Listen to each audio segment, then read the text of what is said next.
So whether you love or hate James Gunn, I think this is one statement that we can all agree with. I mean, somebody's gonna disagree with it because they're Iron Man stans, but you know.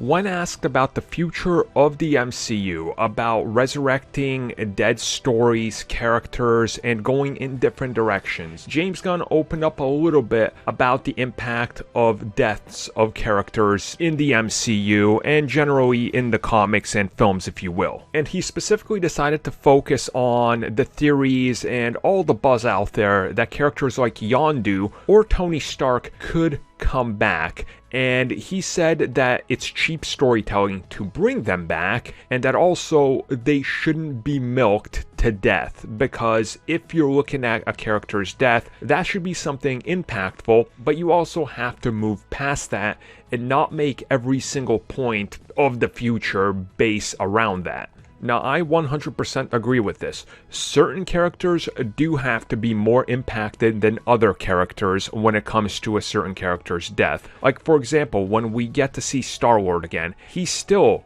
going to be thinking about the old Gamora, the one that died, but he's going to be focused on finding the new Gamora that's been displaced in time. So that character's death is still going to have an impact on Peter Quill as a person. Same with Yondu, because Yondu impacted everything in his life and ultimately saved him, and he was his daddy, as he puts it. If you look at Tony Stark, for example, he directly impacts the lives of somebody like Peter Parker, for example, and James Rhodes way more than he's going to impact the life of somebody like Bucky Barnes, for example, or somebody like Captain Marvel. Yes, he still saved the universe. Yes, we're going to reference that, but we should not milk it to death and hinge every single plot point in the future around that. We gotta move past that, and we definitely see that in the likes of the current MCU shows, and we're gonna see that as the series continues to move away past what's happened before. It's kind of like the invasion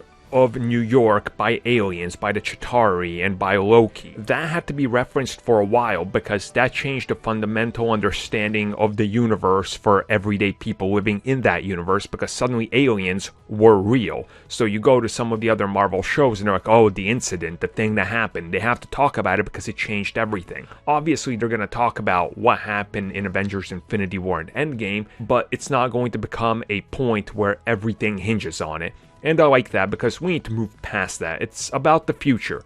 Reference it, how it impacted you, because it will have. Either you were snapped or you weren't and you lived without your loved ones, but it's time to move past that in the new world, which I think will work in favor of mentioning what happened, but also to set up what's coming down the road.